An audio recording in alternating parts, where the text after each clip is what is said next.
Hello Leo, this is for your quick oracle reading. Kung bago ka, don't forget to subscribe, like, and share. And kung natagpuan mo itong video to, possible baka para sa itong message na to. Your oracle card is number 24, Stuck in the Mud. Hindi dahil walang mga movements na nangyayari ngayon sa life mo, walang development. It does not mean walang changes sa ginagawa or walang progress. Remember, ang halaman kapag tinanim yan, hindi naman agad tutubo yan na magkakaroon ng dahon. Unang-unang ginagawa niya is nagpapalalim ng ugat.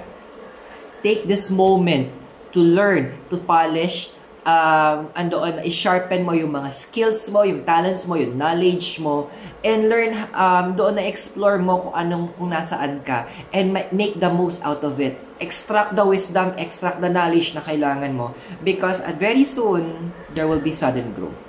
I hope nakatulong yung reading sa'yo. Subscribe for more, and I'll see you in the next video.